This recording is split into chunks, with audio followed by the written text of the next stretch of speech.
వాసుదేవమయమైన సభా సదస్సుకి శవనీయ నమస్సులు సమర్పణ చేసుకుంటూ గరుడ మహాపురాణంలో ఉన్న అనేక విషయాలను చెప్తూ 2 కాండములుగా ఉన్నది గరుడ పురాణం. ఆచారకాండము, అటు తర్వాత ఉత్తరఖండంలో ధర్మకాండము, బ్రహ్మకాండము, ఇలాగ 2 ఖండములు 3 కాండములుగా చెప్పబడుతున్నది గరుడ పురాణం. 314 అధ్యాయాలు కలిగిన గ్రంథంలో అనేక రకములైనటువంటి విజ్ఞాన విశేషాలు తెలియజేయడమే కాకుండా ధర్మోపదేశములు, మోక్ష మార్గ నిర్దేశకమైన సూచనలు అన్నీ తెలియజేశారు. అంతేకాదు అర్థశాస్త్రం, నీతిశాస్త్రం, ధర్మశాస్త్రం అన్నీ ఉన్నాయి ఇందులో. నిత్య జీవన విధానానికి పనికొచ్చేటువంటి నీతులు ఇత్యాదులు కూడా మనం చెప్పుకున్నాం. వాటిని స్మరించుకుంటూ నిన్నటి రోజున అన్నిటినీ మరపింపజేసే అంశాన్ని ప్రస్తావించుకున్నాం. మొన్నటి వరకు చెప్పినవి కూడా మరపింపజేయగలిగేవి. ఎందుకంటే భయం ఆకర్షించినట్లుగా భక్తి ఆకర్షించడం కష్టం, అంతే కదండి. అయితే నిన్న భయమంతా అభయం కోసమే చెప్పేమనే విషయం ముందు గ్రహించాలి.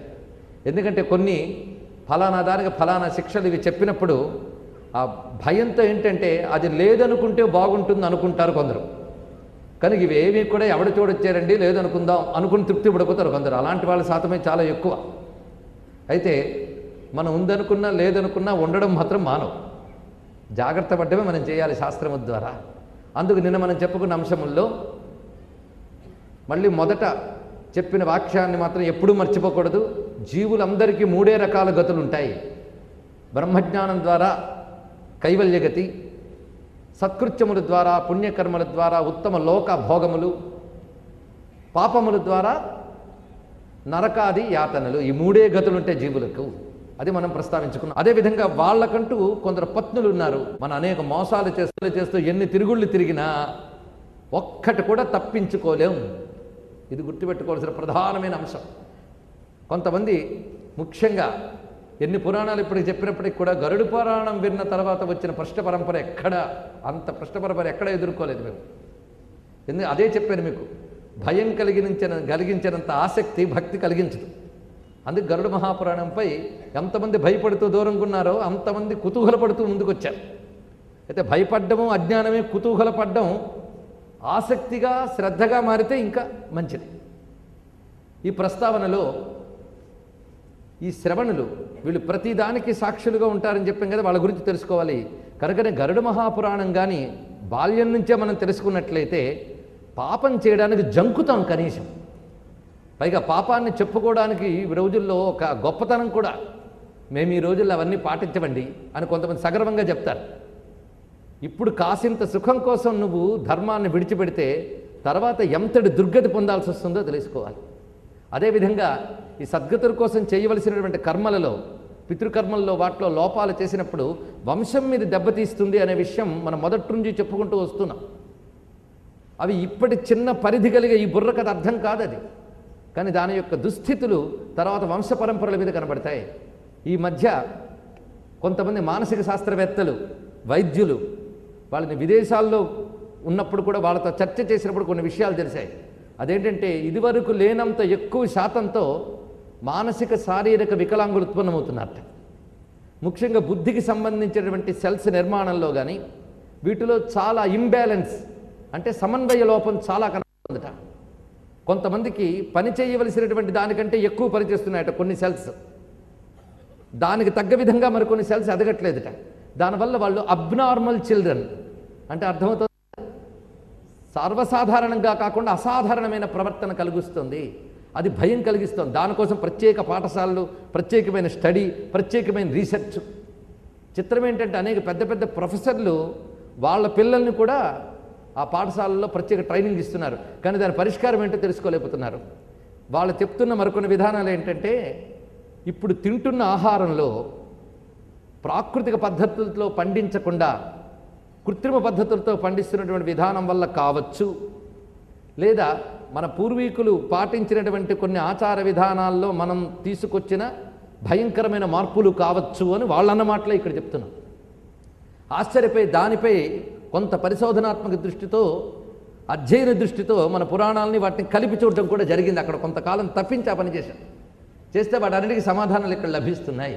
ఏంటంటే దేవయజ్ఞ, పితృయజ్ఞ, ఋషియజ్ఞాదులు సరిగ్గా చెయ్యకపోతే తర్వాత ఏర్పడే తరాల్లో ఇలాంటివన్నీ ఏర్పడతాయి.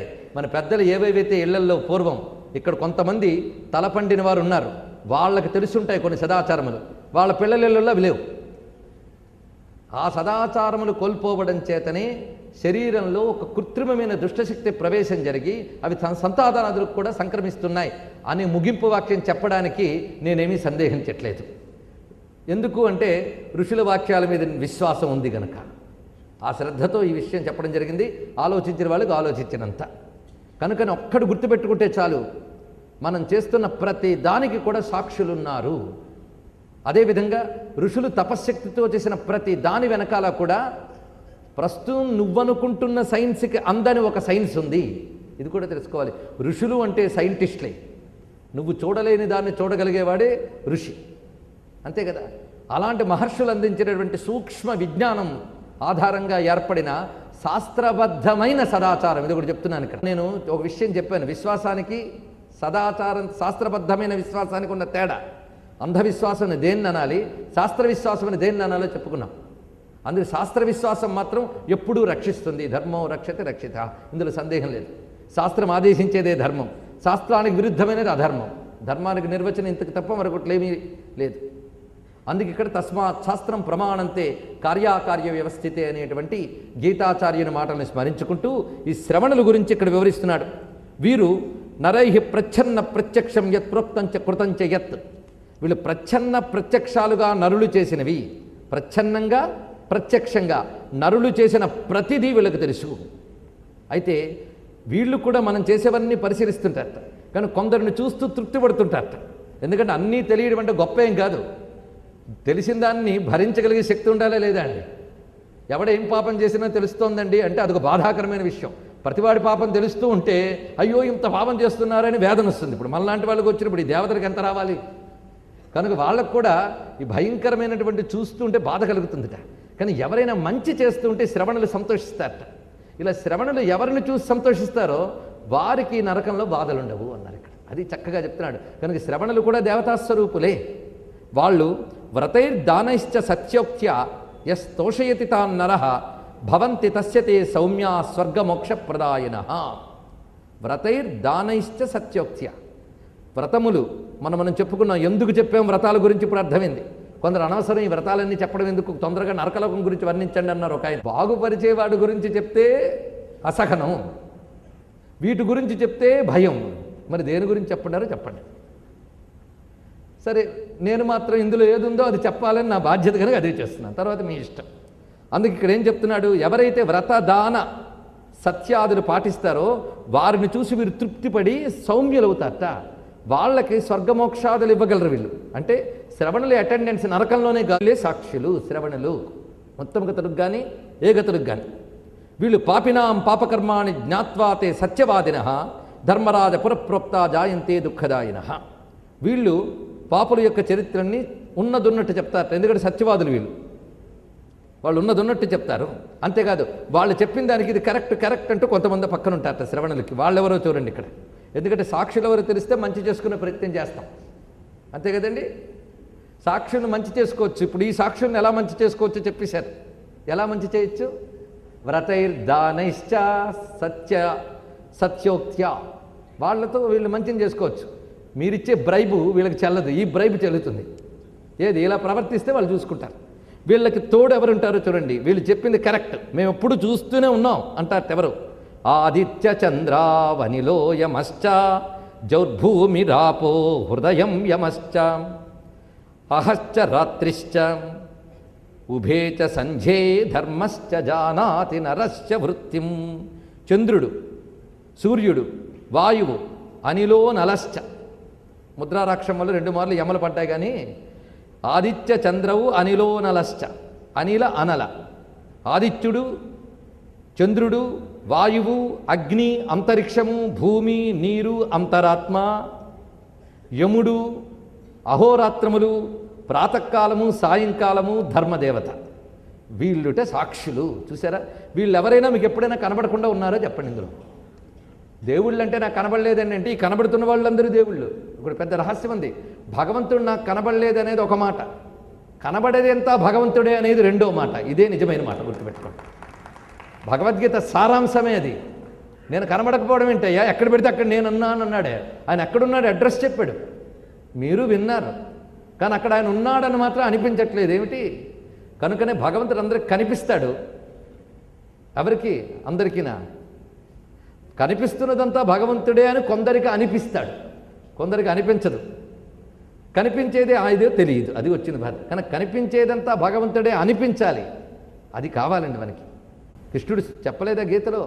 సూర్యుల్లో నేనున్నా, చంద్రుల్లో నేనున్నా, అగ్నిలో నేనున్నా, నీటిలో నేనున్నా. ఇవన్నీ నేను చెప్తా. అవునండి చదివాం, అవునండి చదివాం, అవునండి విన్నాం. ఎప్పుడన్నారు? నేను మళ్ళీ చెప్తే అన్నారు. అది సూర్యుల్లో విష్ణు ఉన్నాడు, అగ్నిలో విష్ణు ఉన్నాడు అని నేను గీత చెప్పినప్పుడు చెప్పాను, నాకు తెలుసు. అంతేకాదు సందు దొరికిన ప్రతిసారి చెప్తూ ఉంటాయి యథాదిత్యగత శ్లోకం. కొందరు కంఠపాట కూడా అయిపోయి ఉంటుంది. ఎన్ని మార్లు చెప్తారండి అని మీరు అనొచ్చు. కానీ ఎన్ని మార్లు చెప్పాను, కానీ ఎన్ని మార్లు అయినా చూసేమా? ఆ సూర్యుడిని చూసినప్పుడు ఈయన విష్ణువు, ఈయన శివుడు అనిపించిందా? చంద్రుడిని చూసినప్పుడు అనిపించిందా? నీరుని చూసినప్పుడు అనిపించిందా? అది ఒక్కడు అనిపిస్తే చాలు, ఆయన ఎప్పుడు జాగ్రత్తగా చూస్తున్నాడని తెలుస్తుంది. వీళ్ళందరూ విష్ణువు కళ్ళుట. సూర్యచంద్రుడు అమ్మవారి నేత్రాలను చదువుకున్నాం, లేదా విష్ణువు నేత్రాలు అన్నారు. అమ్మవారైనా విష్ణువైనా విషయం ఒకటే కదండి. పరమేశ్వరుడి నేత్రాలు అంటే సూర్యుడిని మీరు ఎప్పుడు చూడలేదా? లేదా సూర్యుడు మిమ్మల్ని ఎప్పుడు చూడలేదా? అంటే ఆ స్వామి మనల్ని గమనిస్తున్నాడు. ఒక్క స్పృహ ఉంటే చాలు. ఒక ఆయన రోజువారీలాగా ఆఫీస్కి 10:30 కల్లా ఈల వేసుకుంటూ వెళ్ళేటప్పటికి ఆఫీసులో అందరూ కూర్చొని సిన్సియర్గా వర్క్ చేస్తున్నారు. వీడికి ఈ ఉద్యోగికి ఏమిటి, ఎప్పుడు ఇలా ఎవరు కనబడలేదు, వాళ్ళందరూ కనబడ్డారేంటి? ఈయన వెళ్ళేటప్పటికి అందరూ కుర్చీల్లో కూర్చోకుండా బల్లల మీద కూర్చొని కబుర్లు ఆడుకుంటూ టీలు తాగుతూ కాఫీలు తాగుతూ ఉండేవారు. ఇవాళ అందరూ స్ట్రిక్ట్గా కూర్చొని పని చేస్తున్నారు టైంకి. ఏంటి వాళ్ళు మీరందరూ ఇలా పనిచేస్తున్నారు? నేనేమో ఈల వేసుకుంటానంటే రోజు 12 గంటలకు వచ్చే బాసు ఇవాడు తొందరగానే వచ్చాడు, లోపల కూర్చున్నాడు అన్నట్టు. అవునా అని వీడు సైలెంట్గా వెళ్ళి పనిచేయడం మొదలెట్టాడు. చూసారా? బాసు లేడని చెప్పి ఇష్టానుసారం ప్రవర్తిన స్టాఫ్ లోపల బాసు ఉన్నాడని కానీ ఎలా ప్రవర్తిస్తున్నారండి? జాగ్రత్తగా ప్రవర్తిస్తున్నారు. చూసారా? అక్కడ పాలించే బాసు ఉన్నాడంటేనే ఇంత జాగ్రత్తగా ఉన్నామే, ప్రపంచాన్ని మనల్ని పాలించే బాస్ ఎప్పుడు ఉన్నాడని ఒక్క స్పృహ ఒక్కడ పెట్టుకుంటే చాలా చక్కగా పనిచేస్తాం. అప్పుడు మన పైన యాంటీ కరప్షన్ బ్యూరోలు కూడా పెట్టక్కర్లే, ఆయనే పెట్టు కూర్చున్నాడు మొత్తం కూడా. ఇక్కడ పట్టుకోపోయినా అక్కడ పట్టుకుంటాడు. చూడండి, కనుకనే మీరు చిన్నప్పటి నుంచి చూసేవాడు ఉన్నాడు నా పాఠం పిల్లలకి చెప్తే ఏం పర్వాలేదు. కానీ మనమే చెప్తాం ఏం పర్వాలేదులే, సత్యమనే పలుకవలనని పలకబల్ల మీద రాసి మనమేమో వాడి ముందే అసత్యం పలుకుతూ ఉంటాం. ఇంకా వాడేం వింటాడండి? కనుక మనం ఈ రోజుల్లో పిల్లలకి డబ్బు సంపాదించే టెక్నిక్స్ చెప్తున్నామే తప్ప చక్కగా బతికే మార్గాలు చెప్పడం లేదు. వచ్చింది బాధ. అందుకే ఇవి బోధిస్తే ఇప్పుడు నేను చెప్పింది ఎవరికి పనికొస్తుంది? వృద్ధాప్యానికి ఎంత మేరకు పనికొస్తుందో నిన్న విన్నారు మీరు. కనుక బ్రతికే వాళ్ళ కోసం గరుడ పురాణం అని చెప్పాను నేను. కొంతమంది చనిపోయిన తర్వాత చదవాలండి, ఎవరి కోసం? కనుక ఎవరు చదవాలి అంటే బతుకున్న ప్రతివాడు చదవాల్సిందే. కనుక మేము చదవచ్చా లేదా అని ప్రశ్న ఇంకా వేసుకోవక్కర్లే, బతుకున్నామా లేదా అని ప్రశ్న వేసుకుంటే చాలు, చదవాల్సిందే. కనుక వీళ్ళందరూ ఇప్పుడు చెప్పిన వీళ్ళందరూ ప్రత్యక్ష స్వరూపాలు అవునా కదా? వీళ్ళంతమంది లెక్కెట్టుకోండి. ఆదిత్య చంద్రవు అనిలో యమశ్చ ద్యౌ భూమి ఆపహ హృదయం యమశ్చ అహశ్చ రాత్రిశ్చ ఉభేచ సంధ్యే ధర్మశ్చ జానాతి నరస్య వృత్తం.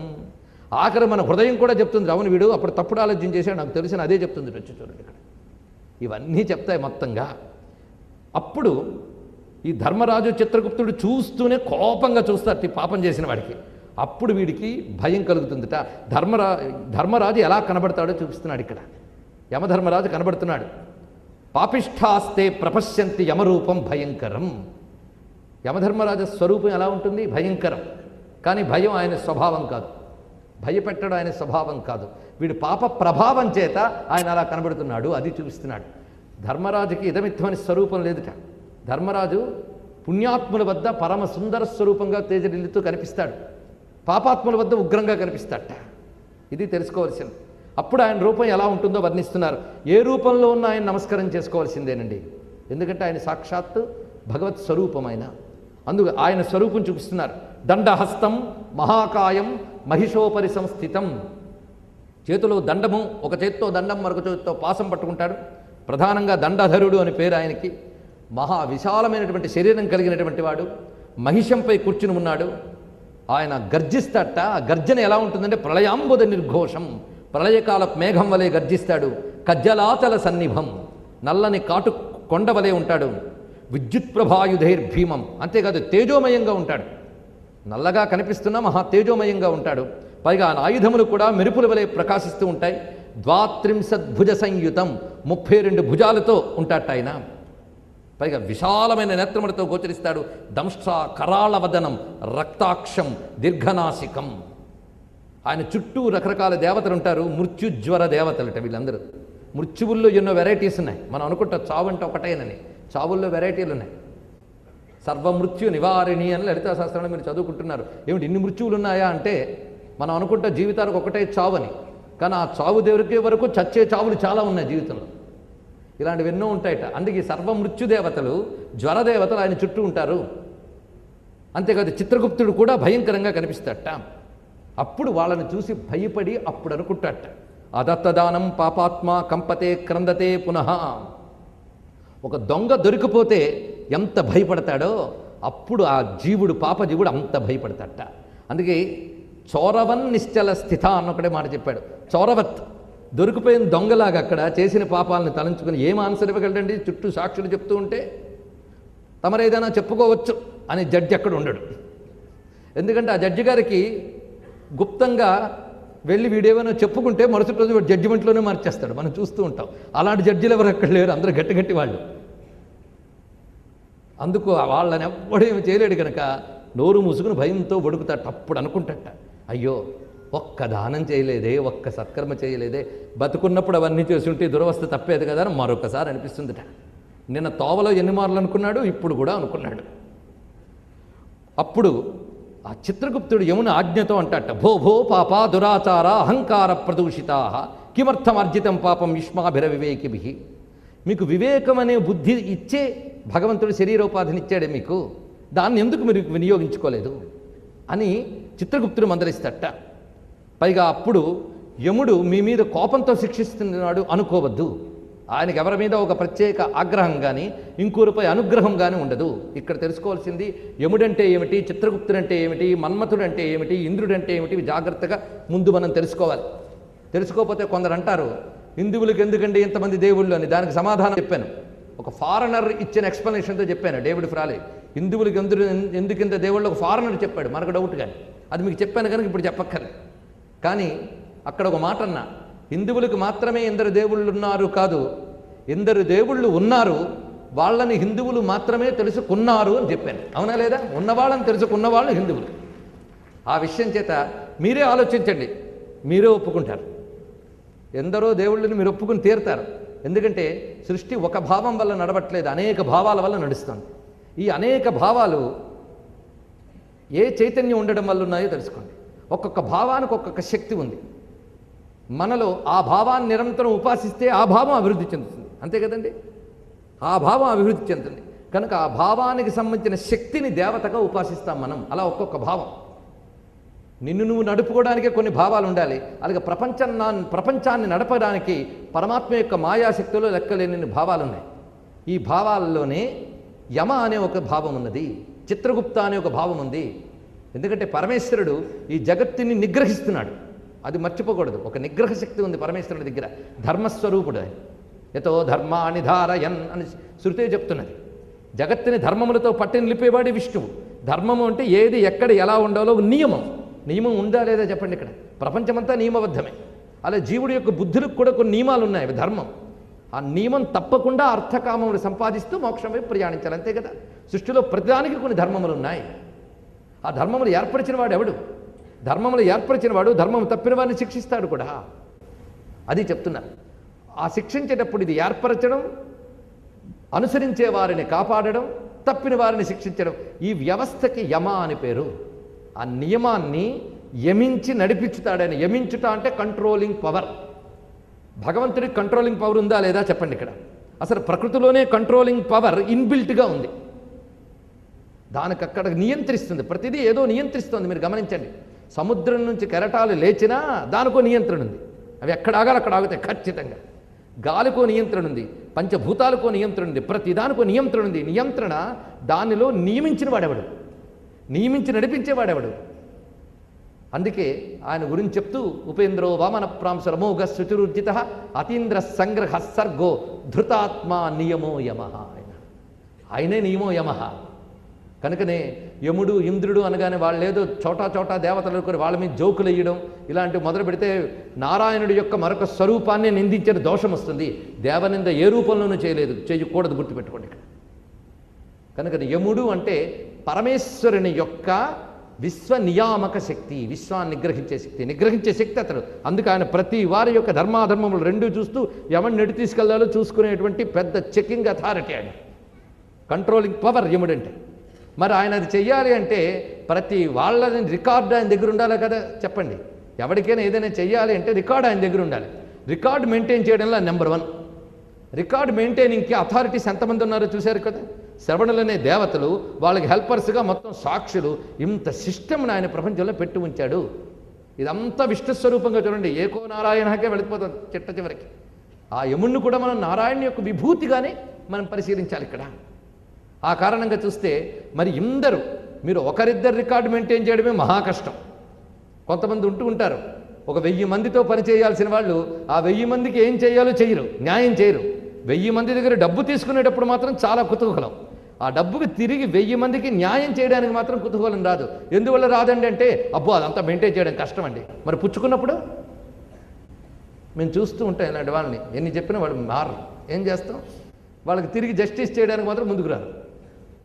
ఎవడ చూడొచ్చాడు అనుకుంటాం, కానీ చూసేవాళ్ళు వీళ్ళు ఉన్నారు, గుర్తుపెట్టుకో. మాకు 1000 మంది రికార్డు మెయింటైన్ చేయడం నీకు ఇంత కష్టమే, సృష్టిలో అణువు మొదలు బ్రహ్మాండ వరకున్న సర్వ జీవులు రికార్డు మెయింటైన్ చేయడం ఎంత చిత్రం అండి. చిత్రం అంటే ఆశ్చర్యం, అద్భుతం కాదు. అంత ఆశ్చర్యంగా రికార్డులను గుప్తపరచడం అంటే సామాన్యమా?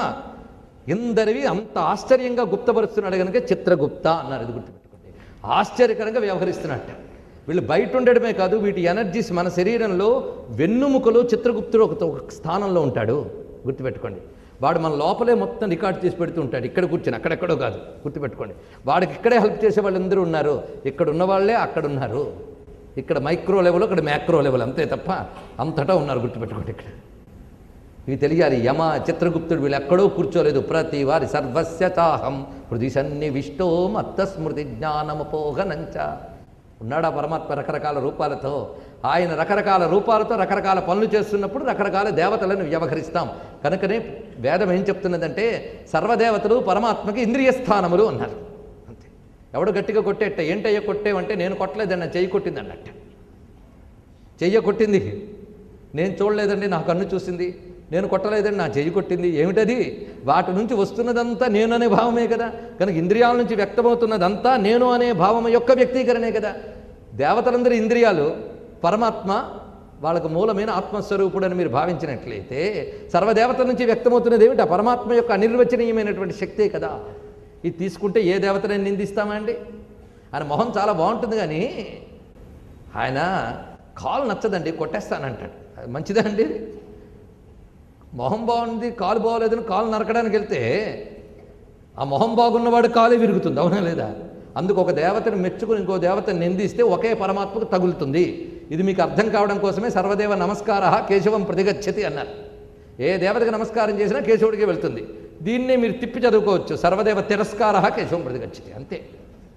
ఎవరిని నమస్కరించినా కేశవుడికి వెళ్తుంది అన్నప్పుడు ఎవరిని తిరస్కరించినా కూడా ఆయనకే వెళ్తుంది. అంతే. ఏం చేస్తాం? కాలు మీద కొట్టినా తల మీద కొట్టినా తగిలేది నాకే, ఎక్కడ సన్మానం చేసినా నాకే సన్మానం. అర్థమైంది కదా? అదేవిధంగా ఇది కూడా వర్తిస్తుంది. దీన్ని బట్టి ఈ విషయం మధ్యలో ఆపి ఎందుకు చెప్తున్నామంటే అసలు దేవతలంటే తెలియాలి. తెలియకపోవడం వల్ల వీటన్నిటినీ జోకుల కింద హాస్యాల కింద తీసేస్తాం. తీసి దేవతల మీద హాస్యాలు, చమత్కారాలు. హిందువుల మతం ప్రకారంగా యముడు అంటాడు ఒకడు.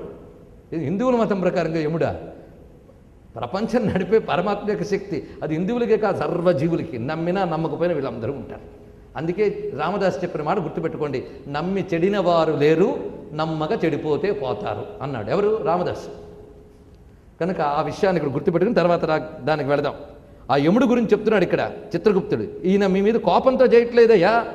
మూర్ఖేపి దండితేవాపి దరిద్రేవా శ్రియాన్వితే సబలే నిర్బలేవాపి సమవర్తి యమస్మృత. ఇక్కడ యముని పేరు ఒకటి చెప్తున్నారు. మూర్ఖుడైనా, పండితుడైనా, దరిద్రుడైనా, సంపన్మయుడైనా, బలవంతుడైనా దుర్బలుడైనా ఎవరి పట్లైనా ఒకేలా ప్రవర్తిస్తాడు. కనుకనే ఈయనకి పేరే సమవర్తి, యముడికున్న పేరు. మహాత్ముల పేర్లన్నీ వాళ్ళు చేసే పనులు బట్టి వస్తూ ఉంటాయి. చిత్రగుప్తస్యేతి వాక్యం శృత్వాతే పాపినస్తదా. అప్పుడు చిత్రగుప్తుడు చెప్పిన ఈ మాట విన్నాక ఈయన్ని మనం ఇప్పుడు మెప్పించలేము అని నిర్ణయించుకుంటారట. దానితో దుఃఖం మరింత వస్తుంది.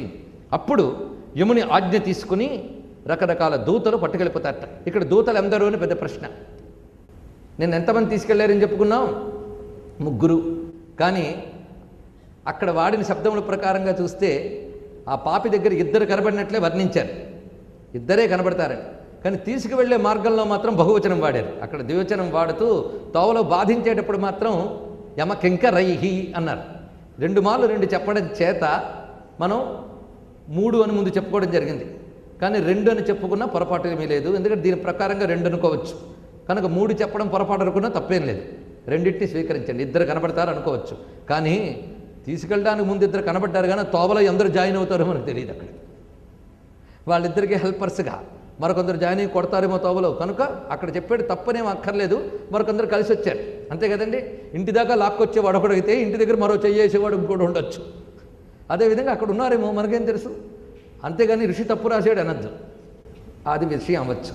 అదేవిధంగా ఇక్కడ ఏం జరుగుతుందంటే బోల్డంతమంది పట్టుకెళ్తారట. 1-2 పేర్లు చెప్తున్నారు. ప్రచండ, చండక ఇత్యాదులట వాళ్ళ పేర్లే చాలా బాగున్నాయి. చండ, ప్రచండ. చండ అంటే భయం కలిగించేవాళ్ళు, ప్రచండ అంటే ఇంకా బాగా భయం కలిగించేవాళ్ళు. ఇంకెందరు ఉన్నారో పేర్లే చాలు భయపెడుతున్నారు. ఇంకొక పేర్లు వద్దు. మొత్తం మీద పనులు చేసేవాళ్ళు వాళ్ళు లాక్కుపోతారట. తిన్నగా తీసుకెళ్తారు. ఎక్కడికి అంటే ఒక తాటికి కట్టి ఒక చెట్టుకు వేలాడేస్తారటండి. అక్కడ మొదలు పెడతారు.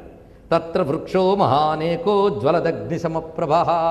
అగ్నిలా మండిపోతున్న ఒక చెట్టు, దానికి కడతారట. పెద్ద విస్తారంగా ఉంది. 5 యోజన విస్తీర్ణ ఏకయోజన ముచ్చిత. 5 యోజనాల విస్తీర్ణము, 1 యోజనం పొడవు ఉన్నదిట. అక్కడ వీడిని ఇటువైపు చేతులవి కట్టి కాళ్ళకు కట్టి వేలాడేస్తారట. దాని కింద భయంకరమైనటువంటి అగ్నిమయమైనటువంటి జ్వాలలు కూడా చిమ్ముతూ ఉంటాయి. అక్కడ కట్టినప్పుడు వాళ్ళు అప్పుడు ఏడుపుతూ అంటారట. క్షమధ్వం భోపరాధం మే కృతాంజలి పుఠాయితి. 2 చేతులు దోయిలిస్తాం, దయచేసి మా అపరాధాన్ని క్షమించి మమ్మల్ని బాధించకండి అంటారట. అప్పుడు వాళ్ళు కొడుతూ అనే మాటలు చూడండి. ఇక్కడికి వచ్చి ఏడిస్తే లాభం లేదు. ముందే ఏడ్చుంటే ఆ ఏడుపులకి దేవతలు కరుగుతారు. ఇక్కడికి వచ్చి ఏడిస్తే కరగరు. ఈ శరీరంతో ఏడ్చినా గొప్పదే. అయ్యో తప్పు చేసేనైనా పశ్చాత్తాపడి క్షమించమనే వ్రతమో ఏదో అప్పుడున్నప్పుడే జాగ్రత్త పడి పాటించుకుంటే ఇక్కడ వీళ్ళు క్షమించేవారు. అప్పుడు జాగ్రత్త పడచ్చు కదా. అప్పుడు ఎందుకు మీరు ఏడవలేదు? ఇప్పుడు ఇక్కడ ఏడిస్తే వినేవాడు ఎవడూ లేదు. చూడండి ఇక్కడ గొప్పగా చెప్తున్నాడు. శిక్ష డిక్లేర్ అయిపోయాక నరికే ముందు ఎంత ఏడ్చినా తలారికి ఏమీ వాడికి అథారిటీ లేదు, తీసేయాల్సింది. అంతే కదండి. అదే ఇక్కడ చెప్తున్నాడు. మీరు చేసినవి భో పాపా దురాచార కిమర్థం దుష్టచేష్టితం. పోనీ మీరు పుణ్యం చేయడానికి ఏం కష్టపడాలా? గొప్ప మాట అన్నారు. మీరు జన్మలో ఏమీ పుణ్యం చేయలేదు కానీ ఇక్కడికి వచ్చారు. పుణ్యం చేస్తుంటే ఇక్కడికి రారు, మీ వేరే అడ్రస్లు ఉంటాయి, అక్కడికి వెళ్ళిపోయేవారు. పాటికి ఏ పాటి పుణ్యం చేసినా సద్గతులు వస్తాయి. గుర్తుపెట్టుకోండి. సద్గతులు అంటే మోక్షం అని నేరుగా అనలేకపోయినా కనీసం ఉత్తమ లోకాలైనా వస్తాయి. ఈ మధ్య మనం కొత్త వేదాంత గ్రంథాలు చదివి ఉత్తమ లోకాలన్నీ వేస్ట్, పాపాలోకాలు వేస్ట్, మోక్షమే ముఖ్యం అనుకుంటూ చేయవలసిన సత్కర్మలన్నీ వదిలేస్తున్నారు. అదే వేదాంతం అనుకుంటున్నారు. వాళ్ళని ఆత్మజ్ఞానులు అనరు, కర్మభ్రష్టులు అంటారు. అందుకే కలో వేదాంతనే సర్వేని దీనివల్లే అని ఉంటారు మహానుభావులు, ఇంకేమిటో కాదు. అనేక మంది ఈ రోజుల్లో వేదాంత మార్గం చెప్తూ సనాతనమైన ధర్మాన్ని దెబ్బతీస్తున్నారు. పండితులు అనిపించుకున్న వాళ్ళు కూడా అదొక వేదనాభరితం. ఎందుకంటే మనకు బోవడంత పండితులు వచ్చి ఆధ్యాత్మిక బోధలు చేస్తూ ఉంటారు. వాళ్ళు నేను ఒకడినే కాదన్ను. కానీ వేదన ఎందుకు చెప్తున్నానంటే పండితుల మధ్య కూడా ఒక సయోధ్య ఉండాలి. ఎందుకంటే పాండిత్య ప్రతిష్టలు కాదు ప్రధానం, ధర్మ ప్రతిష్టాపన ముఖ్యం. ధర్మ ప్రతిష్టాపన చేసేటప్పుడు మనం ఆడే ప్రతి మాట నమ్మేవాళ్ళు 10 మంది ఉన్నారు అని ఒక్క స్పృహ ఉంటే మన అహం ప్రదర్శించడం వదిలి శాస్త్రం ఏం చెప్పిందో తెలుసుకోవాలి. ఒకవేళ తప్పు చెప్తే రేపు పొద్దున్న నిన్న తప్పు చేసేనని దిద్దుకోవడానికి కూడా సిద్ధమై ఉన్నవాడే ధర్మం గురించి ఋషుల కావ్యం గురించి పట్టుకోవడానికి మాట్లాడడానికి అర్హుడు. అంతేగాక కొంతమందికి పాపం ధర్మం చేయడానికి అవకాశం దొరకకపోవచ్చు. ఇది చాలా ముఖ్యమైన మాట, గుర్తుపెట్టుకోండి. ధర్మం చేయడానికి కొందరికి అవకాశం దొరకకపోవచ్చు, లేదా ధర్మం చేసే అవకాశం ఉన్న అలసత్వం చేతనో భోగ లాలస చేతనో ధర్మం చేయకపోవచ్చు. కానీ ధర్మం చేయకపోవడమే ధర్మము అని మాత్రం చెప్పకూడదు, గుర్తుపెట్టుకోండి. అది జరుగుతోంది ఇప్పుడు. కొందరు చెప్తారు ఎలా తిన్నా ఏం పర్వాలేదండి, ఈ చేత్తో పట్టుకుని ఆ చేత్తో తిన్నా పర్వాలేదు, బఫేలు తిన్నా పర్వాలేదు, ఏం చేసినా పర్వాలేదు అని చెప్పేవాళ్ళు కూడా ఉన్నట్టండి. అంటే తినక తప్పట్లేదు, చూస్తూ ఉంటే అలా తినేయాలని బుద్ధి పుడుతోందని చెప్పినా పర్వాలేదు, అంతేగాని అలా తినడం మంచిదే అని చెప్పడం తప్పవునా కదా చెప్పండి. ఇక్కడ ఇది గుర్తుపెట్టుకోండి. అయితే ఎక్కడో ఒకరిద్దరు మహాత్ములు ఏదో ఎక్కడో అలా తిన్నారని చెప్పి వాళ్ళని ఉదాహరణలుగా చెప్పకూడదు. ఎందుకంటే మహాత్ములు వేరు. ఒక ఆమె నాతో అన్న ప్రశ్నకి సమాధానం చెప్తున్నా. ఒక పెద్ద పరమహంస గారు అవధూత, ఆయన ధ్యాన సమాధిలోకి వెళ్ళిపోయాడు. ధ్యాన సమాధిలోకి వెళ్ళి 2 నెలలు సమాధిలో ఉండిపోయాడు. 2 నెలల తర్వాత ఆయన మళ్ళీ సమాధి నుంచి బయటకు వచ్చేట. అక్కడ ఒక స్త్రీ కనబడింది. అమ్మ దాహం వేస్తోందమ్మా అని అడిగేట. నేను బయటకు రాకూడదండి, నేను నీళ్లు తేకూడదు, ఎలా ఇస్తాను, ఏం పర్వాలేదమ్మా తే అన్నట్ట. వెంటనే అది రికార్డ్ చేసి ఆయన గారే అలా తాగారు కనుక ఇవేవి పాటించనక్కరలేదు అని రాస్తారు. ఇది ప్రమాణం. ఆయన ఏ స్థితిలో తాగాడు? 2 నెలలు సమాధి తర్వాత లేచి నీళ్ళు అడిగాడు. మనం కూడా అలా సమాధి తర్వాత అడిగితే ఆవిడిచ్చిన పుచ్చుకోండి. అది లేదే, ఆయన తీసుకున్న సమాధి ఆదర్శం కాదు, ఆయన తీసుకున్న ముట్టునీరు ఆదర్శం. ఇదే ఆదర్శం. కనుక ధర్మాన్ని ఎక్కడ ఎలా గ్రహించాలి, అంత మాత్రం చేత మహాత్ములు పట్టుకుని నిందించరాదు. ఒక రామకృష్ణ పరమహంస గారు, ఒక రమణ మహర్షి, వారు అనేక ప్రవర్తనలు, వాళ్ళ మాటలు అవన్నీ మనకు శిరోధార్యం. కానీ అవధూతులైన వారు కొన్ని సందర్భాల్లో ప్రవర్తించిన విధానాలు మనం చెప్పడానికి లేదు. మొన్న రుచి ప్రజాపతి గురించి చెప్పిన వెంటనే శంకరాచార్య ఏం చేశారంటే అన్నామా లేదా? ఆయన శంకరాచార్య, ఆయన స్థితి ఏమిటి? నపాదం అన్నవాడు ఆయన ఎక్కడ, మనం ఎక్కడ. కనుక ఎవడన్నాడు, ఎక్కడన్నాడు ఇది తెలుసుకోవాలి. నేల మీద నడుస్తున్నవాడు చకచకా నడిచి వెళ్ళిపోతున్నాడు, ఆ మాత్రం నేను నడవలేనా, నీటి మీద కాలు వేయకూడదు, అక్కడ పడవేసుకుని వెళ్ళాలి. ఆయన నేల మీద ఉన్నాడు, నువ్వు నీటి మీద ఉన్నావు, తెలుసుకో.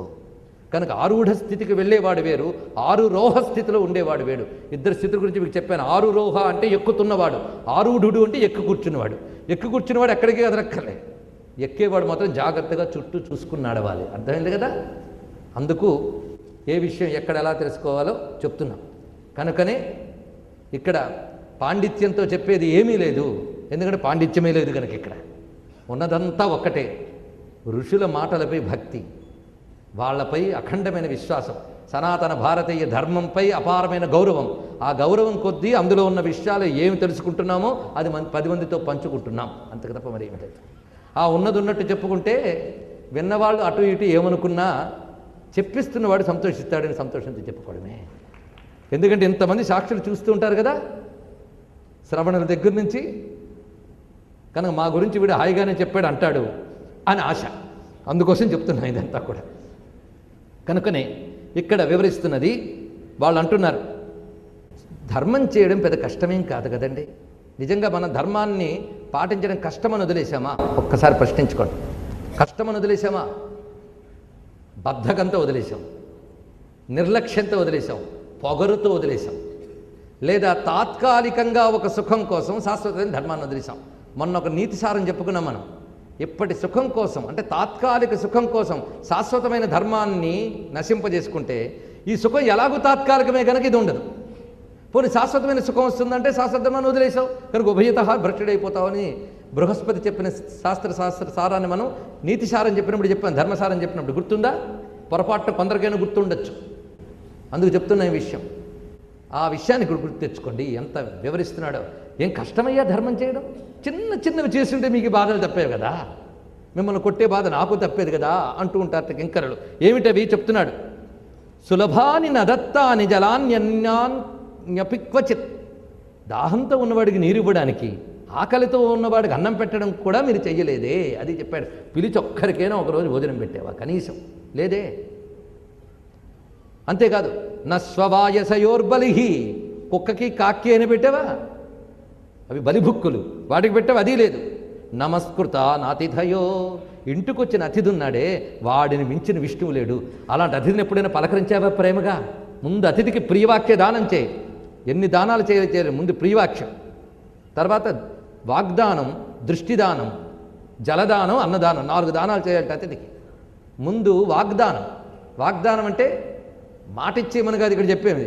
ముందు మాటతో ప్రేమగా పలకరించాలట, అతిథిని ప్రియంగా ఇంకా వీళ్ళు పలకరించలేదే అని అతిథి గృహస్థు గంట అనుకుంటే విష్ణువు శపించినట్లే. గుర్తుపెట్టుకోండి. ఇక్కడ ప్రత్యేక నారాయణుడు ఎక్కడ వచ్చి నీ ఇంట్లో విగ్రహంలో కూర్చుంటాడా?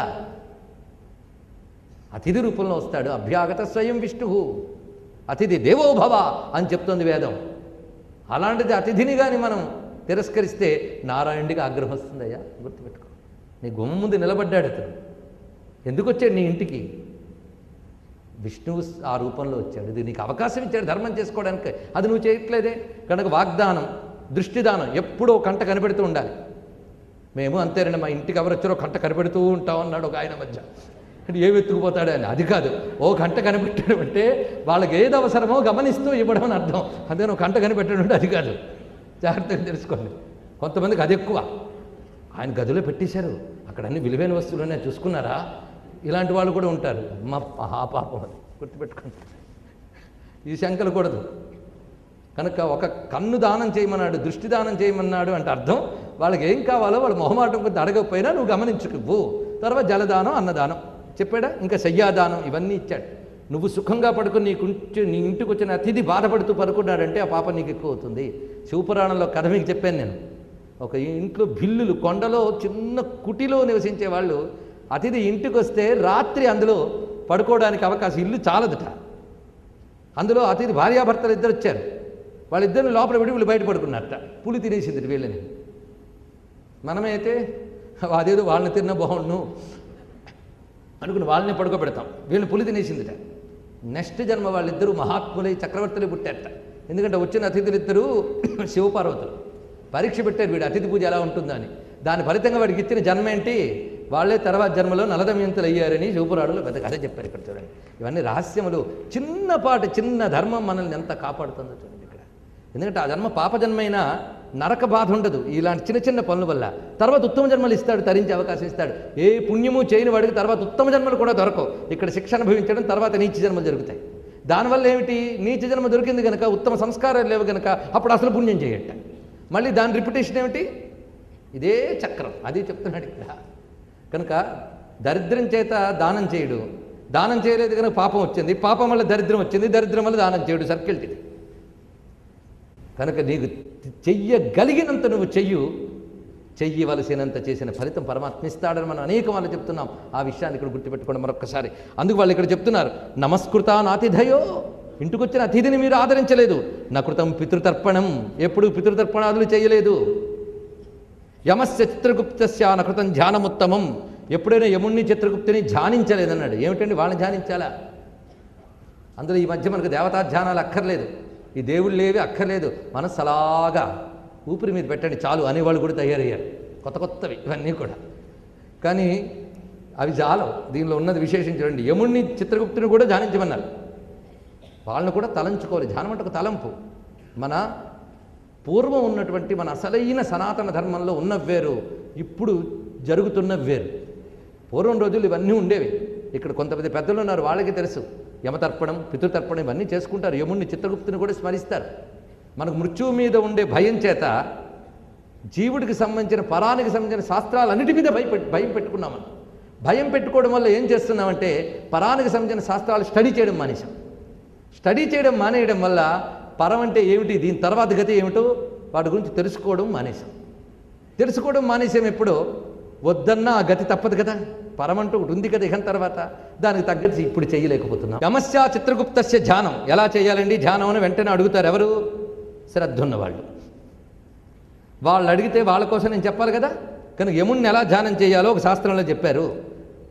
అంతేకాదు గరుడ పురాణంలోనే మిగిలిన అనేక అధ్యాయాల్లో చెప్పిన విషయాలు మధ్యలో నేను కలిపి చెప్తున్నాను. అందువల్ల సారమంతా ఒక దగ్గరికి తెచ్చి చెప్పడం జరుగుతోంది. పాథ సంయుత మేఘ సన్నిభతను ప్రజ్యోతనస్యాత్మజో నృణాం పుణ్యకృతాం శుభావక వపు పాపీయసాం దుఃఖకృత్ శ్రీమాన్ దక్షిణ దిక్పతిర్మహిషగో భూషాంబరాలంకృతో ధ్యేయ సంయమనీపతి పితృగణస్వామి యమో దండభృత్. ఇది యముడికి సంబంధించిన ఒక శ్లోకం మనకు శాస్త్రముల్లో వర్ణించారు. యముడు పితృగణ స్వామి. మన పితృగణాల గురించి చాలా విశేషంగా చెప్పుకున్నాం. అందులో వసురుద్రాదిత్యులు అని మనం అంటాం. వీళ్ళెవరు? 31 గణాల్లో వసురుద్రాదిత్యులు పేరు రాలే, కానీ వీళ్ళందరినీ కలుపుకునే వసురుద్రాదిత్యులని కూడా అంటారు. వీళ్ళందరికీ ప్రధానంగా ఉన్నటువంటి వాడు యముడు, పితృగణ స్వామి. ఆయనకి వీళ్ళకి చాలా కనెక్షన్ ఉన్నది యముడికి. వాళ్ళు ఈయన మన్నిస్తారు. అందుకే పితృగణస్వామి అయిన పేరు కూడా ఈయనకున్నది.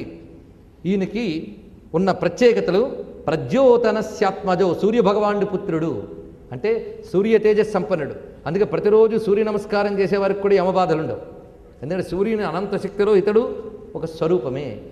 సూర్యుడి పుత్రుడు అన్నప్పుడు సూర్యుని నుంచి వచ్చిన శక్తి అని అర్థం. దేవతల విషయంలో పుత్ర శబ్దం ఎలా వాడతారో మీకు చెప్పాను కదా. అందుకే యమ సోమోహ్యపాంపతికి అన్నారు. ఎక్కడ? మహేంద్రోధన ధక్కాలో యమ సోమోహ్యపాంపతి. ఒక్కొక్క దేవతని ఆదిత్యుడు చూసి స్మరించడం ఒక్కడ అలవాటు చేసుకోండి, చాలు, బాగుపడతాం. అది కూడా చేయలేదే మీరు అంటున్నాడు. ఎవరు? నేను కాదు, ఆ భటులు అంటున్నారు పాపులతో. అది కూడా చేయలేదే. యముడిని ఎంత అందంగా స్మరించారు చూడండి. ప్రద్యోతనస్య ఆత్మజ, సూర్యభగవానుడికి ఆత్మజుడు. అయితే ఈయన శరీరం ఏమిటి? శుభావహ వపుహు, శుభంకరమైన శరీరంతో ఉంటాట. ఎవరికి? పుణ్యవతాం, పుణ్యులకి. పాపినాం దుఃఖకృత్, పాపులకి దుఃఖకృత్ దేహంతో కనిపిస్తాడు. శ్రీమాన్, శోభామయమైనటువంటి శరీరం కదా. దక్షిణ దిక్పతి అయినటువంటి అనేక అలంకారములతో ఉన్న ఆయన్ని ధ్యానిస్తే అభ్యస్తోయం మహామంత్ర సకలాఘ వినాశన. ఈ ధ్యానం చేసి యముని నామాలు అనుకుంటే శ్రీ యమాయ నమః, సమవర్తినే నమః, ధర్మరాజాయ నమః, కాలాయ నమః, వైవస్వతాయ నమః, సూర్యాత్మజాయ నమః, ఇలా యమునికి సంబంధించిన నామాలుగా అనుకుని ఈ ధ్యానం చేస్తే అఘమినాశన, పాపనాశనం చేస్తాట వెంటనే. యమస్మరణ మన పాపాలను నశింపజేస్తుంది. నరక ప్రాప్తిరోద్ధా స్యాత్, అంతేకాదు నరక భీతి లేకుండా చేస్తుంది. యమభీతి నివర్తక, అక్కడుండే వేదన లేకుండా చేస్తుంది. అవి చేయలేదు కదా మీరు, అందుకు వచ్చారు ఇక్కడికి. రెండవది చిత్రగుప్తుడు, ఆయన్ని ధ్యానించాలన్నారు. చిత్రగుప్తుని ఎలా ధ్యానించాలి? ఇప్పుడు చిత్రగుప్తుడు ఎలా ఉంటాడో వర్ణించారు శాస్త్రంలో. ఎందుకంటే గరుడ పురాణంలో ఆ మాత్రం చెప్పి వదిలేడు. కనుకనే వ్యాసుడు అంటారు, నా శాస్త్రం ఒకటి చెప్పాలంటే మిగిలిన శాస్త్రాల సహాయం తీసుకుంటే మరింత తేటగా అర్థమవుతుంది మీకు అంటాడు ఆయన. అందుకే అది తీసుకున్నాం.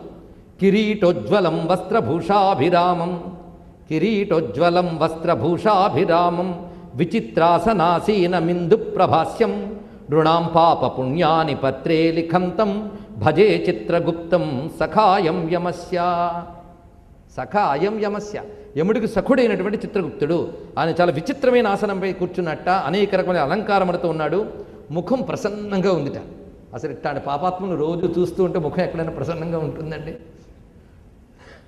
రోజు ఖైదీల్ని చూసి చూసి వాళ్ళ ముఖాలు చూస్తాం, ఎప్పుడు విసిగే. ఎవరిని చూసినా ఖైదీలాగా చూస్తారు. బహుశా ఇంటికెళ్ళి వాళ్ళని కూడా అలాగే చూస్తారో మనకు తెలియదు. పొద్దుటి నుంచి అది అలవాటైపోయింది వాళ్ళకి.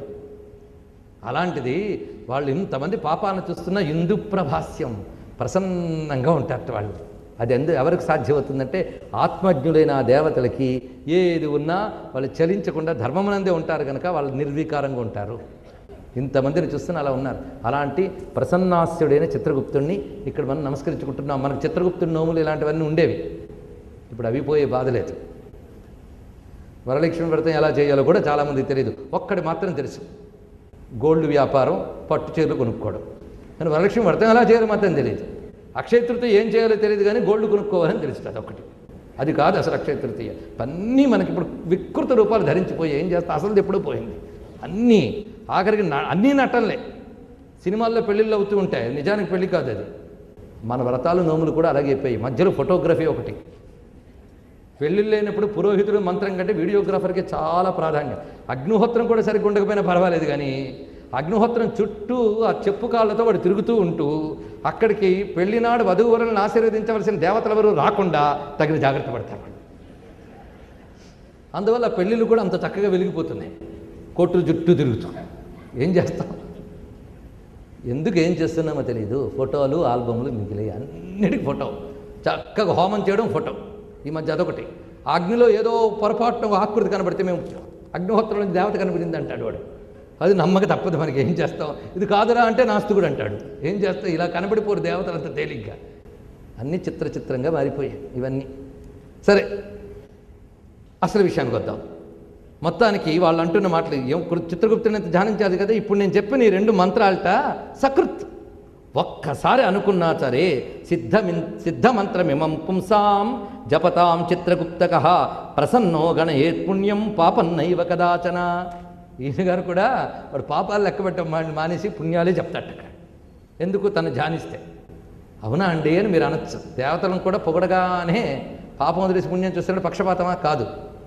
దేవతలు స్తుతి ప్రియులు, అందులో సందేహం లేదు. ఎన్ని పాపాలు చేసినా క్షమించమని ఒక్క దండం పెడితే క్షమించగలిగే దయాహృదయులు. దీన్నే మీరు పాజిటివ్గా చెప్తే అదే చెప్పచ్చు.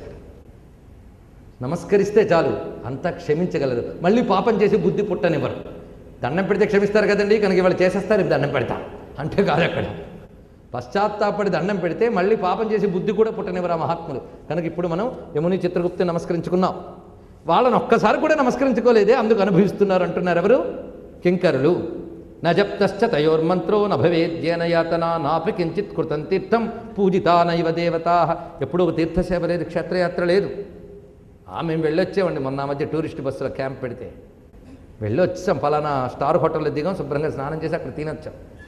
కానీ విధిగా జరిగిందా అది చూడండి. క్షేత్రయాత్రలు తీర్థయాత్రలు విధిగా జరిగినప్పుడే అవి సత్ఫలితాన్ని ఇస్తాయి. క్షేత్రానికి వెళితే పుణ్యాలు వస్తాయి. కానీ క్షేత్రాలకు వెళ్ళి చెయ్యరానివి చేస్తే మీ ఊళ్ళో చేసిన పాపం అంతే, క్షేత్రానికి వెళ్ళి చేసిన పాపం ఇంటూ కోటి. కనుక అక్కడికి వెళ్ళి ఏం చేస్తారో మీ ఇష్టం, ఏది వేసుకున్నా ఇంటూ కోటి. కానీ పుణ్యాలు మాత్రమే కాదు ఏదైనా. కనుక అక్కడికి వెళ్ళినప్పుడు ఇంకా జాగ్రత్తగా ఉండాలి. అందుకు అక్కడికి తిడుతున్నారు ఏమని, ఎప్పుడైనా క్షేత్రం తీర్థం వెళ్ళేవా? అది లేదు. గృహాశ్రమ స్థితేనాపి హంతకారోపి రుద్ధృత.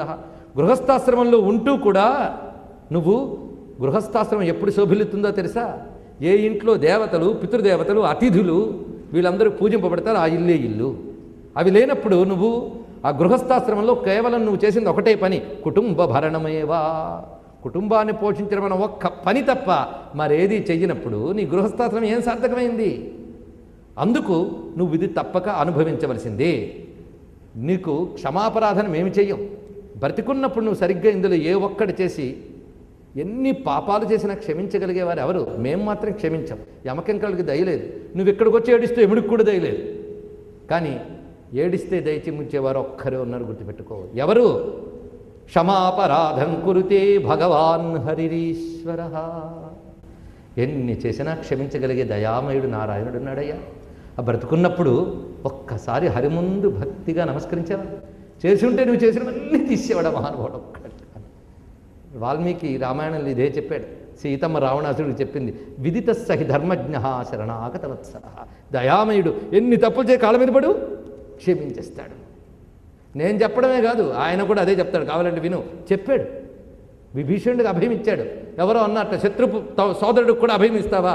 శత్రు సోదరుడికి ఏంటి, ఇప్పుడు శత్రువు వచ్చి పశ్చాత్తాపడ్డా అభయం ఇస్తానన్నాడు. ఎవరనగలరండి?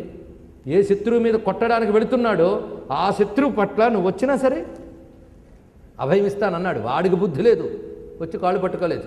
వాడికి బుద్ధి ఉందిలేండి, ఇలా పోకూడదు ఇంకోలా పోవాలండి సెట్ చేసుకున్నాడు, వేరే విషయం. మనకు చెప్తున్నాడు, ఒక్క నమస్కారంతో చేసిన అపరాధాలన్నీ క్షమించగలిగే దయ స్వామికి ఉన్నది. అంత దయామయుడైన ఆయన ఉంటూ కూడా నువ్వు జాగ్రత్త పడకపోతే ఇంకేముంది? జాగ్రత్త పడలేదు నువ్వు, ఈ అవస్థ ఉండేది కదా పడి ఉంటే. అది చెప్తున్నారు యమకింకరులు. ఆ దయామయుడిని హరిని ఆశ్రయించలేదు. భయంతు సాపరాధానాం దండదాహితదాజ్ఞయ. అందుకు అపరాధుల్ని దండించడం మా పని కనుక చేస్తున్నాం అంటూ మరింతగా వాళ్ళు వేధిస్తారు. ఇందులో రకరకాల వేదనలు చూపిస్తున్నారు. ఒక్కొక్కసారి వాళ్ళు పడుతున్న వేదనకి తట్టుకోలేక తాడు కింద పడతాట. కింద పడినప్పుడు పోని వదిలేరా అంటే కింద ఆకులు ఉంటాయట, కత్తుల్లా ఉంటాయట, వాటి మీద పడి మరింత వేదన పడతాట. కింద పడిన వెంటనే వాడికి కోసుకోవడమే కాకుండా కింద ఎదురు చూస్తూ కొన్ని కుక్కలు ఉంటాయి, మీద పడి తమ వాడి అయిన కోరలతో వాడిని గీరుతాయి. అంతేకాదు ఆ కింద పడి ఏడుస్తూ నోరు తెరిచి బాగా ఏడుస్తూ ఉంటే అక్కడున్న దుమ్ము తీసి ఆ నోట్లో కొట్టి మళ్ళీ చెట్టుకు కడతారట వాళ్ళు. ఇది వాడు చేస్తున్నది. ఆ బాధలకు కూడా ఓర్వలేక వాళ్ళు ఏడుస్తూ ఉంటారు. ఆ రంపాలతో వాడితో కోస్తూ ఉంటే పోని చస్తారా అంటే వేదన మాత్రం అనిపిస్తారట. ఒక్కొక్కప్పుడు పోతారట, మళ్ళీ వెంటనే పుడతారట యాతనాదేహంతో. అక్కడే పుట్టి అక్కడే పోయి మళ్ళీ పుట్టి అనుభవిస్తూ ఉంటారు వేదన. కొందరిని భయంకరమైన నూతుల్లో పడవేయడం, కొందరిని పర్వతాగ్రాల నుంచి గెంటి వేయడం, కొందరిని పురుగులు అనేక ఉన్నటువంటి గుంటల్లో పడివేయడం, ఇంకా చాలా చెప్పారు కానీ నేను కొద్దిగా చెప్తున్నాను ఇక్కడ. పైగా బొంత కాకులు కొన్ని ఉంటాయి ఇక్కడ, భయంకర నల్లగా పెద్దగా ఉన్నటువంటి కాకులు, బొంత కాకులు అంటారు తెలుగులో. అలాంటి బొంత కాకులు వీటి మహాకాకై గృధ్రై అన్నారు ఇక్కడ. గ్రద్దలు కాకులు, వాటి ఇనుము లాంటి వాడి అయిన ముక్కులతో వచ్చి పొడుస్తూ ఉంటాయి అవి. ఇలాగా ఉంటాయి సుమ. అంతేకాదు ఆ సమయంలో కొంతమంది పాపలు ఒక చోట కలుసుకుంటారట. ఆ కలుసుకున్నప్పుడు కొందరు కాపులు ఇంకో పాపను గుర్తుపడతారట. ఎందుకంటే వాడికి ఎప్పుడు లేటెస్ట్గా వదిలిన దేహం స్పృహలు కొన్ని తగులుతూ ఉంటాయి అప్పుడప్పుడు. ఒక పాపని పోల్చుకుని, అప్పుడు నా దగ్గర అప్పు తీసుకున్నావు, ఇవ్వకుండా చచ్చిపోయో, ఎందుకు అలా చేసావు అంటప్పుడు వెంట ఇచ్చేవలేవయ్యా పెద్ద డబ్బు నీకు అంటట కొట్టుకుంటారట. అక్కడ కూడా చూడండి, అంటే అక్కడికి వెళ్ళిన బుద్ధులు వస్తాయి అంటే ఈ రజోగుణ తమగుణలు ఏం పోలేదుగా, అక్కడ ఉంటాయి కూడా. ఏమి పోగొట్టుకోవాలని ఇక్కడే, అక్కడ ఏం బాగు చేసుకునే అవకాశాలు లేవండి, గుర్తుపెట్టుకోండి. ఎక్కువ అనుభవిస్తాం అక్కడ, ఇక్కడ అనుభవించేది తక్కువ, గుర్తుపెట్టుకోండి. మానవ దేహంతో నువ్వు ఉండేది చాలా తక్కువ, ఆ దేహంతో ఎక్కువ ఉంటావు, గుర్తుపెట్టుకోండి. ఎంత నువ్వు అనుకున్న నూరేళ్ళ ఆయువుగా నువ్వు యాక్టివ్గా ఉన్న పీరియడ్ ఎంత ఆలోచించుకో. ఆ యాక్టివ్ పీరియడ్ ఎంత, అక్కడుండే చాలా ఎక్కువ కల్పాంతాల కాలం వరకు ఉంటారు. ఏది సెలెక్ట్ చేసుకుంటారు, ప్రిఫర్ చేసుకుంటారు, ఆలోచించుకోండి. ఎంత వివరిస్తున్నాడు. కానీ అక్కడికంటే ఇక్కడ బెటర్. ఎందుకంటే కొద్ది కాలంలో జాగ్రత్తగా ఉంటే అనంతకాల సుఖాన్ని అనుభవించవచ్చు. అక్కడ నువ్వు అనంతకాలం ఉన్నా బాగు చేసుకోవడానికి మాత్రం అవకాశం లేదు అక్కడ. అది దానికి దీనికి ఉన్న తేడా. అంతేగాని నేను అక్కడికి వెళ్ళి యజ్ఞం చేస్తాను, అక్కడికి వెళ్ళి రామరామ జపం చేస్తాను, లాభంలే. ఇక్కడ చేసుకుంటేనే అక్కడికి. అవి చేసే భూములు కాదు, అనుభవించే భూములు. ఇది మాత్రమే కర్మకి భూమి, అది కేవలం భోగానికి భూమి, గుర్తుపెట్టుకోండి. ఇక్కడ అనుభవ భూములు అవి, కర్మకు భూమి ఇది. అందుకే ఇక్కడే జాగ్రత్త పడాలనే విషయం మళ్ళీ తెలుసుకోవాలి. ఇక్కడ వాడిని అనేక రకములుగా వాడిని బాధ పెడితే వీళ్ళు ఒకరినొకరు కలుసుకుని వాడు తిట్టుకునేది రాశారు.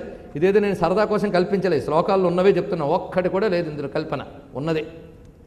వాళ్ళు నిష్కృష్యంతే శిరోదేశే నేత్రే చాస్యే చంచుభిహి రుణం వై ప్రార్థయంత్యన్యే దేహి దేహి ధనం మమ. అక్కడ కొట్టుకుంటారు ఇలా అప్పుల గురించి. యమలోకే మయా దృష్టో ధనం మే భక్షితంత్వయ. ఇక్కడ దొరికేగా ఎందుకు తినేసాపు నా డబ్బు అని ఇదివరకు శత్రువులు అక్కడ కలిసి కొట్టుకుంటూ ఉంటారట. ఇక్కడైతే నా శత్రువు మొహం చూడకుండా జాగ్రత్త పడతానంటాం, కానీ అక్కడ మళ్ళీ వాళ్ళు కలుసుకుని కొట్టుకోవడాలు కూడా ఉంటూ ఉంటాయి. అప్పుడు ఆ కొట్టుకుంటూ ఉన్న వాళ్ళ దగ్గరికి వచ్చి 4 కొడతారట. వాళ్ళు గోల పెడుతుంటే ఎవరు కింకరులు మహానుభావులు వాళ్ళు కొట్టి ఇప్పుడు కొట్టుకుని దాన్ని 4 బాధతారట. మరొకటి బాధ అక్కడి నుంచి తీసుకుపోతారు. ఆ తర్వాత నరకాలు ఎన్ని రకాలు ఉన్నాయంటే చెప్పలేనని చాలా చాలా ఉన్నాయా. చతురశీతి లక్షాన్ని నరకాస్సంతి భేఖేచర. మొత్తం ఉన్నటువంటి నరకాలు 84 లక్షల నరకాలు. కొంచెం జాగ్రత్తగా ఇది ఎందుకు చెప్పామనే దానికి ఇతర శాస్త్రముల సహాయంతో దీనికి సమన్వయం చేస్తా. ఎందుకు ఇక్కడ 84 లక్షలు అన్నారో చెప్తా. 84 లక్షల నరకాలున్నా ఇక్కడ ప్రధానంగా ఉన్నవి 21 అని చెప్పాడు. 21 నరకాల పేర్లు చెప్తున్నారు ఇక్కడ. ఇలాంటి వర్ణనే భాగవతంలో కూడా ఉంటుందండి, గుర్తుపెట్టుకోండి. భాగవతంలో కూడా ఉంటుంది. ఇంకా నయం, ఆ ఉన్నవేమీ మీకు ఎవరు చెప్పుంటే భాగవతం కూడా చదవకూడదనేవారు. ఎందుకంటే గరుడ పురాణాలు ఉన్నాయి కదా, గరుడ పురాణం చదవకూడదన్న మహాత్ములు ప్రబుద్ధులు ఉన్నారు ఇప్పటికీ. బాధాకరమైనంటే మహాత్ముల చేత పాలింపబడుతున్నటువంటి దివ్యమైన దేవాలయ సంస్థల్లో ఉన్నటువంటి వాళ్ళు కూడా అజ్ఞానం చేత ఇవి చెప్పకూడదు అనుకుంటున్నట్ట. వాళ్ళకి తెలియదు గరుడ పురాణంలో ఉన్నదే భాగవతంలో ఉంది, విష్ణు పురాణంలో, భారతంలో ఉంది. ఆ మాటకు వస్తే భారతంలో శ్రాద్ధ విధుల గురించి చాలా చెప్పాడు, తెలుసా మీకు? ఇంకా నయం, అది ఒకటి చెప్పాను కూడా ఎవరికి తెలియదు. భారతంలో ఏముందో తెలియదు. మన పండితులకు తెలిసి ఉంటే ఆ మాట చెప్పేవారు, భారతం కూడా చదవద్దని మహాత్ములు. పండితులు అంటే పండిత మన్యులు, ఉత్తమ పండితులకు ఎప్పుడు మనం నమస్కారం చేసుకుంటాం, వాళ్ళ పాదాలపై తల వంచుతాం, గుర్తుపెట్టుకోండి. సామాన్యుల గురించి, వీటిని శాస్త్రాన్ని తిరస్కరించే వాళ్ళ గురించి మనం చెప్తున్న మాటలు ఇవన్నీ. ఈ మధ్య మన అజ్ఞానం వల్ల ఎన్ని మూర్ఖత్వాలు జరుగుతున్నాయో చెప్తాను. ఈ మధ్య ఒక సభ జరుగుతుంది, ఏదో సభ, ప్రార్థన శ్లోకం చదవమని ఎవరిద్దరు పిల్లల్ని పిలిచారు. చీఫ్ గెస్ట్ గారు రాజకీయ నాయకుడు. అసలు ప్రార్థన సమయానికి రాడు అతను, కొంత అయిన తర్వాతే వస్తాడు బలగంతో సభను డిస్టర్బ్ చేయడం కోసం. ముందొచ్చి కూర్చోరు. ఆ రోజు పొరపాటు నుంచి ముందొచ్చి కూర్చున్నాడు ఆయన. ప్రార్థన ఒక ఆమె భగవద్గీత చదివిందండి, 2 శ్లోకాలు చదివితే ఈ స్టేజ్ ఎక్కి ఏమన్నాడు తెలుసా? ఇంత శుభంకరమైన సభ చేస్తూ భగవద్గీతల శ్లోకాలు చదువుతారేంటి అన్నాడు. ఈ మాట ఎవరికైనా బాధ కలిగించిందా? కలిగించలేదా? బాధ కలిగించలేదండి. భగవద్గీతను అశుభం అన్నాడే, బాధ కలిగించలేదా? కలిగించాలి. బాధ కూడా కలిగించలేదంటే బాధపడా. స్టేజ్ మీద ఏమన్నాడు? శుభంకరమైన ఈ సభలో భగవద్గీత శ్లోకాలు చదవడం ఏంటి అని. ఎందువల్ల ఆ మాట వచ్చింది అంటే భగవద్గీత అశుభంలో చదవాలా? ఏమిటి ప్రారంభం అంటే, ఎవడైనా పోతే సంస్మరణ కింద టీవీల్లో రేడియోల్లో భగవద్గీత ఇస్తూ కూర్చుంటారు. అంతేకాదు ఈ సభల్లో వేయడం వల్ల అదేదో అశుభానికి సంబంధించిన పుస్తకం అనే భ్రాంతి కలిగిందా లేదా? కొద్ది తరాలు గడిచిపోతాయి, అప్పుడు ఒకటే డిసైడ్ చేస్తారు, ఎవడైనా చచ్చాక భగవద్గీత చదవాలి అంటారు. అది ఎలా జరుగుతుందో గరుడ పురాణానికి ఇప్పటికే జరిగిపోయింది. అలాంటిది గుర్తుపెట్టుకోండి, ఇదే జరిగింది. అంతేకాదు మొన్నొక నేను మాట విన్నాను, ఎవరో గోవిందా అన్నారు. గోవిందా అని అనకూడదండి అన్నాడు ఒక ఆయన. గోవింద అనకూడదా? గోవింద అంటే గోవిందేతి సదా స్నానం, గోవిందేతి సదా జపం, జబ్బులు పోతాయి. ఎలాంటి అశుచి పరిస్థితుల్లో ఉన్నా గోవింద అనుకుంటే శుచి అయిపోతాడు. అంత పవిత్రమైన గోవిందనామా అనకూడదు అంటే వాడు ఎప్పుడూ విన్నట్ట, శవాన్ని ఎత్తేటప్పుడు గోవింద గోవింద అన్నట్ట, అది వాడు గుర్తొస్తుంది. సర్వం శ్రీకృష్ణ చరణారవిందార్పణమస్తు. రమణ గోవిందో హరి గోవింద. నమః పార్వతీపతయే హర హర మహాదేవ్.